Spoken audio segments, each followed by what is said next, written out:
Hello guys, welcome to mass world. उम्मीद है आप सब ठीक होंगे, आप सबके पैट वगैरह ठीक से होंगे। आज की वीडियो के अंदर मैं बताने वाला हूँ कि एंजल फिश की केयर किस तरह की जाती है और अगर आपके पास छोटे साइज में एंजल फिश के बेबीज़ हैं तो उनको जल्दी जल्दी कैसे ग्रो करें। तो आज की वीडियो बहुत ही इंटरेस्टिंग होने वाली है, एंड तक जरूर देखिएगा। तो ये है मेरा एंजल फिश का टैंक जिसके अंदर मैंने छोटे साइज़ में ब्लू एंजल के बेबीज़ ला के रखे हैं। और आज की वीडियो इसी के ऊपर कर रहा हूँ कि एंजल फिश की केयर किस तरह आप लोग कर सकते हैं और अगर आपके पास छोटे साइज़ में बेबीज़ हैं तो उनको आप जल्दी जल्दी कैसा ग्रो कर सकते हैं। सबसे पहले तो आपको इन्वायरमेंट अच्छा देना है फ़िश को।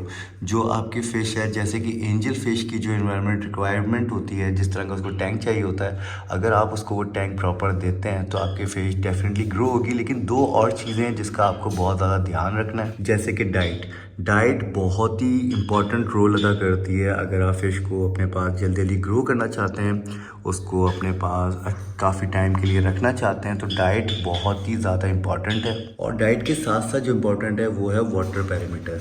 एंजल फिश को जो वाटर पैरामीटर चाहिए आप उसका ख़ास ध्यान रखते हैं तो आप अपने पास एंजल फिश को जल्द से जल्द ग्रो कर सकते हैं और अपने पास एंजल फिश को हैप्पीली रख सकते हैं। अगर आप ये तीन चीज़ों को फॉलो करते हैं तो डेफिनेटली आप अपने पास एंजल फिश को रख सकते हैं, हैप्पीली रख सकते हैं और उसको जल्दी जल्दी ग्रो भी कर सकते हैं। सबसे पहले बात करें तो हम आपको टैंक साइज़ जो रखना है 3 फीट 2 फीट में भी रख सकते हैं, लेकिन मैं रिकमेंड नहीं करूँगा। अगर आप फिशेस के छोटे साइज़ के बेबीज़ को ग्रो करना चाहते हैं तो आप कम से कम 3 फीट तो उसको दे ही दें, क्योंकि 3 फीट के अंदर एंजल फिश अपने एडल्ट साइज़ में आ सकती है। क्योंकि एंजल फिश को इतना ज़्यादा टैंक नहीं चाहिए होता जितना कि सिकलेट्स वगैरह को चाहिए होता है। तो आप 3 फीट के टैंक के अंदर एंजल फिश को रख सकते हैं। उसके अंदर आप 15 से 20 एंजल्स को भी ग्रो कर सकते हैं। आप छोटे साइज़ के टैंक के अंदर भी रख सकते हैं, लेकिन आपका अगर इरादा है उनको ग्रो करने का, उनको ग्रूम करने का, तो आपको बड़ा टैंक चाहिए।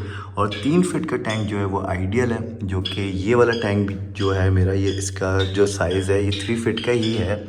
तभी मैंने इसके अंदर 10 से 15 मैंने एंजल्स इसमें रखी हुई हैं।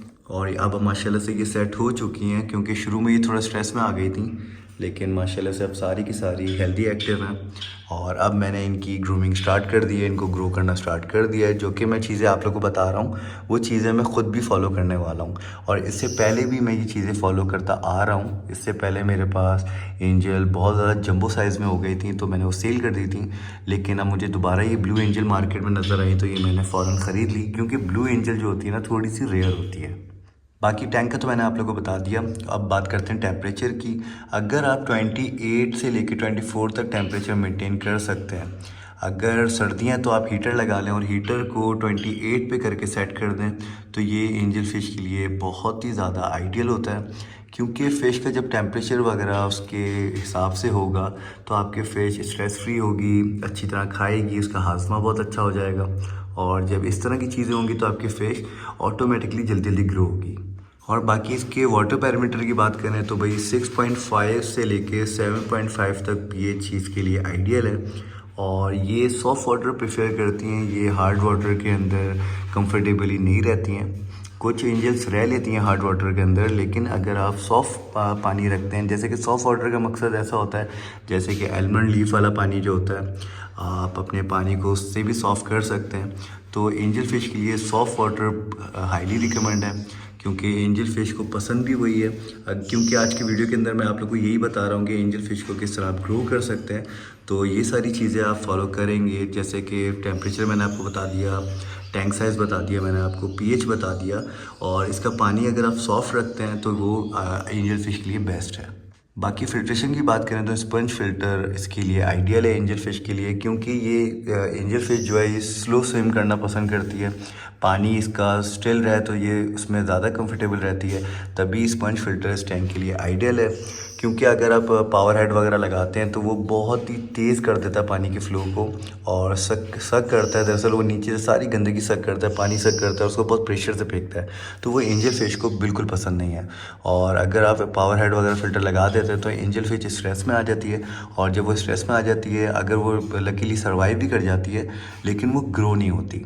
एंजल फिश को बहुत स्लो स्टिल, मतलब जो पानी के अंदर ज़्यादा मूवमेंट ना हो, वो एंजल फिश को बहुत पसंद है, और उस तरह के पानी के अंदर एंजल फिश ग्रो भी बहुत होती है। अब बात करते हैं फीडिंग की। एंजल फ़िश को फीडिंग बहुत ही ज़्यादा इम्पॉर्टेंट है।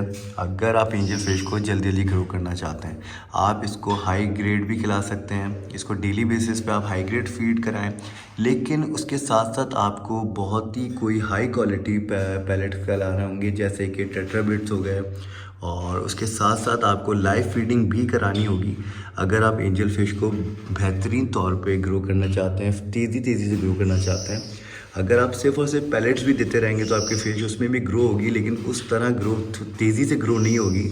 अगर आप लाइव फीडिंग रखते हैं, जैसे कि ब्लड वॉर्म हो गया, डफनिया तो यहाँ पर मिलता नहीं है, लेकिन आप ब्लड वॉर्म खिलाएं, इसको बीफ हार्ट खिलाएं छोटे छोटे पीसेस करके, तो इन सब चीज़ों से आपकी फ़िश बहुत ही जल्दी जल्दी ग्रो हो जाएगी। और आप उसको पैलेट्स भी खिलाएं, जैसे आप ऐसा कर सकते हैं कि जैसे कि आप पैलेट जो हैं हफ्ते में 4 दिन पैलेट्स खिलाएं और बाकी के दिन आप इसको कोई लाइव फीडिंग कराएं, ब्लड वॉर्म वगैरह खिलाएं, इस तरह की चीज़ें आप खिला सकते हैं। तो फीडिंग बहुत ही ज़्यादा इंपॉर्टेंट है एंजल फ़िश की ग्रोथ के लिए। और एक फीडिंग फार्मूला है जो कि मैं ख़ुद यूज़ करता हूँ, वो ऐसे कि आप अपनी फ़िश को दिन में 3 से 4 बार खिलाएं, लेकिन थोड़ी थोड़ी क्वांटिटी में खिलाएं। अगर आप ज़्यादा क्वांटिटी में खिलाएंगे तो आपकी फ़िशेज इससे मर जाएंगी। आप अपनी पर फिश के हिसाब से 3 पैलेट या 4 पैलेट रखें। अगर आप high quality high protein pellet use करते हैं तो, और आप कम क्वांटिटी में करके 3 से 4 बार खिलाएंगे तो इससे आपकी फ़िश की जो ग्रोथ होगी, जो अगर एक दिन में आप 2 टाइम फीड कराते हैं, लेकिन आप 4 टाइम फीड कराते हैं, लेकिन थोड़ी थोड़ी फीड कराते हैं, अगर आप इस फार्मूले को यूज़ करेंगे तो आपकी फ़िश की स्पीड जो है ना, ग्रोथ स्पीड बहुत रैपिडली बढ़ जाएगी। और आपको अपनी फिशेस को स्ट्रेस फ्री रखना है, ऐसा नहीं रखना कि वो स्ट्रेस में रहें। इन सब के कुछ तरीके होते हैं, जैसे कि बार बार टैंक के अंदर आप चेंजेस ना करें और टैंक के आगे बार बार ऐसे हाथ ना मारें। जब आपकी एंजल फिश सेट हो जाएगी तो खुद ही आपके फिंगर टिप पे चलेगी, जैसे आप हाथ ऊपर करेंगे तो ये आना शुरू हो जाएंगी। तो इस तरह तो ये नॉर्मल है, लेकिन आपको फ़िश को स्ट्रेस में नहीं डालना है। अब फ़िश स्ट्रेस में कब आती है? जब उसके ऊपर दूसरी फ़िश अटैक कर रही हो। तो कोशिश ये करें कि अगर आप फ़िशेस को ग्रो करना चाहते हैं, एंजल फ़िश को ग्रो करना चाहते हैं, तो सिर्फ़ और सिर्फ एंजल फ़िश ही रखें। और या अगर उसके साथ आपको दूसरी फ़िशेस रखनी है तो ऐसी फ़िशेस रखें जो एंजल को बुली ना करें, क्योंकि एंजल फिश अगर स्ट्रेस में आएगी तो भाई वो अपनी ग्रोथ वगैरह रोक देती है, डाइट वगैरह भी प्रॉपर नहीं लेती है। तो आपको अपनी फ़िश को स्ट्रेस फ्री ज़रूर रखना है। हिडन प्लेसेस भी बना देंगे तो आपकी फ़िश को काफ़ी ज़्यादा स्ट्रेस कम हो जाएगी, जैसे कि आप इस तरह बना सकते हैं। और अगर आपकी फ़िश बड़ी है, दरअसल ये टैंक जो है अभी ये प्रॉपर सेटअप नहीं है एंजल फ़िश के लिए, लेकिन आप इस तरह का आप ड्रिफ्ट फूड यूज़ कर सकते हैं, जिसके अंदर आपकी फ़िशेज़ जाके छुप जाएँ, क्योंकि आपस में भी इनकी लड़ाई झगड़े हो जाते हैं। फीडिंग के ऊपर हो जाता है, डिफरेंट बहुत सारे मैटर होते हैं लड़ाई झगड़े के। तो आप हिडन प्लेसेस बना देंगे तो आपकी फ़िशेज़ जाके छुप सकती हैं, और जब वो छुप जाएंगी जाके तो उनके स्ट्रेस वैसे ही कम हो जाएगा। बाकी आप वाटर चेंजेस के ऊपर आपको बहुत ही ज़्यादा ध्यान रखना है। आप हफ्ते में 2 दफ़ा वाटर चेंज कर सकते हैं। आप 20% या 30% वाटर चेंज कर लें एंजल फिश का। नीचे जो भी आपको गंदगी, फ़िश पूप वगैरह नज़र आए वो आप सारी साइफन कर लें। हफ्ते में 2 दफ़ा करते हैं तो ये एक आइडियल है। और जब आप वाटर चेंजेस करते हैं तो देखें नीचे जो फ़िश पूप और वेस्टेड फूड वगैरह पड़ा होता है, ये पानी के अंदर बहुत ही ज़्यादा एमोनिया बिल्ड कर देता है, जिसकी वजह से आपकी फ़िश मरती नहीं है। तो वो इतनी कोई अज़ियत में रह रही होती है, तभी वो ग्रो नहीं हो पाती। और हमें आइडिया नहीं होता कि भाई आपकी फ़िश स्ट्रेस में है या वो उसकी वाटर क्वालिटी सही नहीं है। तो इसके लिए बेहतरीन यही है कि आप हफ्ते में 2 दफ़ा वाटर चेंज करें। और फ़िल्टर आपको साफ़ करने की ज़रूरत नहीं है, फ़िल्टर आप 10 दिन में भी 1 दफ़ा साफ़ कर सकते हैं, लेकिन वाटर चेंजेस और नीचे से साइफन करना बहुत ज़रूरी है। बाकी एक इम्पॉर्टेंट टिप आप लोग को मैं दे देता हूँ। अगर इस साइज़ में आप लोग के पास एंजल फ़िश है और आप उसको ग्रो करना चाहते हैं, और जो मैंने चीज़ें आप लोग को बताई हैं आप सब फॉलो कर रहे हैं, और इन सब चीज़ों के बावजूद आप बूस्ट करना चाहते हैं अपनी फ़िश की ग्रोथ, तो आप ब्रांड श्रिम्प फीड कर सकते हैं अपनी एंजल फ़िश को। एंजल फ़िश को अगर आप ब्रांड श्रिम्प फीड करते हैं तो भाई आपकी फ़िश वाज़े तौर पे तेज़ ग्रो होगी। आपको ख़ुद फील होगा कि आपकी फ़िश की ग्रोथ बहुत ही ज़्यादा तेज़ हो गई है। तो ब्रांड श्रिम्प एक एक्स्ट्रा टिप है जो कि अक्सर हॉबीइस्ट उसको नहीं बना पाते हैं, क्योंकि वो एग्स वगैरह मिलते हैं, उसको हैच करना पड़ता है। तो आप वो लोग ना भी यूज़ करें तो ऐसा कोई नुकसान नहीं है, लेकिन आप अगर बहुत ही कोई हाई क्वालिटी की एंजल फ़िश को ग्रो करना चाहते हैं और इन फ्यूचर उससे ब्रीड लेना चाहते हैं तो ब्रांड श्रिम्प बहुत ही ज़्यादा हेल्पफुल है इस चीज़ के अंदर। तो गाइस आप ये सब चीज़ें फॉलो करके अपनी एंजल फ़िश को जल्दी ग्रो कर सकते हैं, क्योंकि ये सारे तरीके वही हैं जो कि मैंने ख़ुद अपनी इस हॉबी के अंदर से सीखे हैं और इससे पहले मैंने एंजल्स रखी थी जो कि छोटे साइज़ में ही लाया था, लेकिन वो ऑर्डनरी एंजल थी, मार्बल एंजल वगैरह थी, लेकिन उनको भी मैंने बहुत अच्छा ग्रूम कर लिया था, बहुत अच्छे साइज़ में आ गई थी। फिर मैंने वो सारी एंजल सेल कर दी थी, मेरे एक बहुत अच्छे दोस्त हैं उनको चाहिए थी तो मैंने उनको सेल कर दी थी। और अब लकीली मुझे ये ब्लू एंजल मिल गई हैं, तो अब मेरा इरादा यही है कि इंशाल्लाह इन सारी की सारी फ़िशेस को मैं अच्छी तरह ग्रो करूं। और अगर ग्रो होने के बाद मुझे ब्रीडिंग पेयर मिल जाते हैं तो ये एक समझे कि ये गुड पॉइंट हो जाएगा, एक बेहतरीन पॉइंट हो जाएगा कि क्योंकि शॉर्ट बॉडी रेड ज्वेल का ब्रीडिंग प्रोजेक्ट तो चल ही रहा है, उसके साथ साथ मुझे एंजल के अंदर भी ब्रीडिंग पेयर मिल जाएंगे। बाकी ऊपर ग्रीन टेरर की अपडेट आप लोगों ने देखी होगी। तो ये माशाल्लाह से 3 फ़िशेस मैं सेलेक्ट कर चुका हूँ। अब बस इन 3 फ़िशेस को मुझे ग्रूम करना है, इनको अंडरस्टैंड करना है, क्योंकि फ़िश को ब्रीड कराने से पहले अंडरस्टैंड करना बहुत ज़रूरी है। तो खैर अब इनको कराते फीड। मैं इनको हाई ग्रेड ही फीड कराऊंगा क्योंकि मैं अभी सिर्फ़ और सिर्फ इनको हाई ग्रेड फीड करा रहा हूँ। वो इसकी वजह ये कि भाई आप फ़िशेस को पहले ही डिफरेंट किस्म के फूड वगैरह पे ले आएंगे तो आपके फ़िश पैलेट्स वगैरह नहीं खाएगी।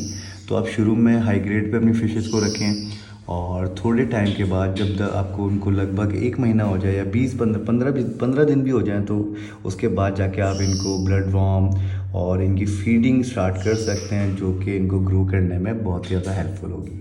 बाकी इनको देखें ये फीड किस तरह ले रही हैं।